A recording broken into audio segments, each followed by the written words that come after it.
સુરેન્દ્રનગર જિલ્લામાં આજથી આગામી દિવસોમાં વધારે ગરમીની સંભાવનાને ધ્યાનમાં રાખીને રેડ એલર્ટ જાહેર કરવામાં આવ્યું છે, ત્યારે સુરેન્દ્રનગર જિલ્લા કલેક્ટર તરીકે અને જિલ્લા વહીવટીતંત્ર વતી હું સુરેન્દ્રનગર જિલ્લાના તમામ રહીશોને અપીલ કરવા માગું છું કે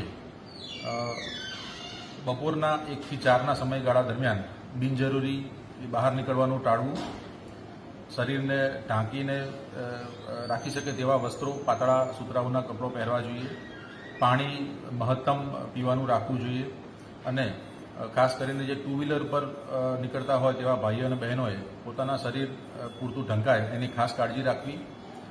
હીટવેવની શક્યતા નાના બાળકો, વૃદ્ધો, સગર્ભા મહિલાઓ અને જેને બ્લડ પ્રેશરની સમસ્યા છે એવા લોકોને ખાસ અસર કરતા હોય આવા લોકોએ ખાસ તકેદારી રાખવી જોઈએ. અને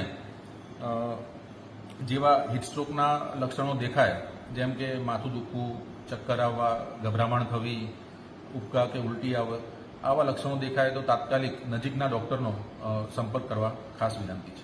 સાહેબ, ખાસ કરીને જે એપ્રિલમાં અનુભવ થવો જોઈએ લોકોને, હાલ હજી તો શરૂઆત જ છે માર્ચ મહિનાની, એમાં અનુભવ થઈ રહ્યો છે. અનેક ઓફિસોમાં પણ લાંબી લાઈનો હોય છે, લોકો કામ માટે આવતા હોય છે. એના માટે થઈને કોઈ વ્યવસ્થા કે એવું કોઈ આગામી સમયમાં? હીટ વેવના ધ્યાનમાં રાખીને સંકલનના તમામ અધિકારીઓને હીટવેવને લગતી સાવચેતીના પગલાં લેવા માટે તમામ સૂચનાઓ આપી દેવામાં આવી છે.